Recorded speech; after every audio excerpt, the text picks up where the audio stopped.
Hi Omar Jones, how are you? You're doing good right here? Is this Mom? Hi Mom. So today we're going to talk a little bit about what's going on in Omar's body, okay? So recently I've seen his symptoms. So he's been having events of tiredness, hyperactivity, he has trouble paying attention, we see some muscle weakness in his body, we have some high blood sugar after some tests, and we have red ragged muscles, so we see some redness around the muscle area. So, by looking at these symptoms, we can narrow this down to one particular disease, and this is MERRF disease.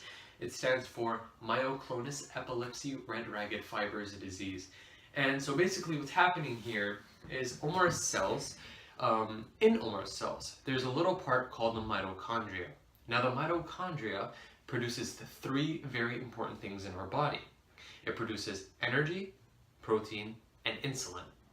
Now, the reason why Omar has high blood sugar is because the mitochondria is not producing enough insulin. Insulin is very important because it controls the amount of sugar in our body, right? It regulates the amount of sugar in our body. But since Omar is not having enough insulin in his body, it's not controlling the amount of sugar coming in or going out. So we have high amounts of sugar in his blood. Then we see he's not able to perform physical activity, and we see him having some mental problems,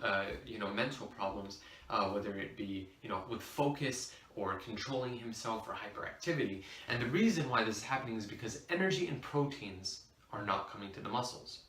Protein is a very important thing for your muscle to keep your muscles strong. Energy keeps our bodies moving and keeps our bodies going and our muscles working. Now, since these two things aren't going to your body, right around your body, you can't really move, you can't really go, you can't really do karate, you can't really do physical activity. Then we see that your brain, which is also made out of muscles, isn't receiving enough energy and proteins.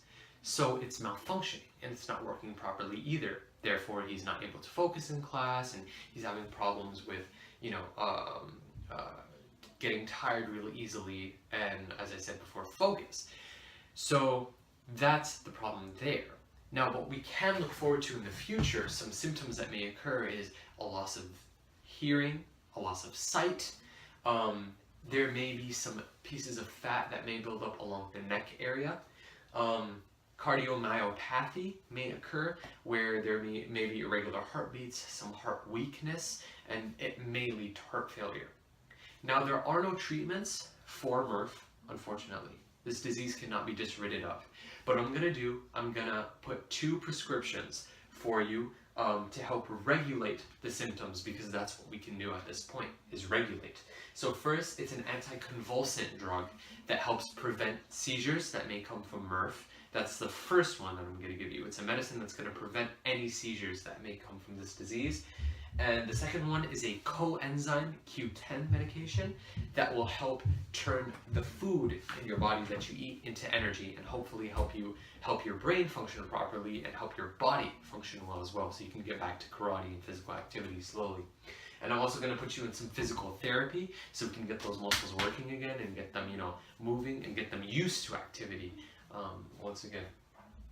And Mom, I want you to look into some therapies to help the mitochondria's energy production actually increase. And I'll give you a list on that in a little bit.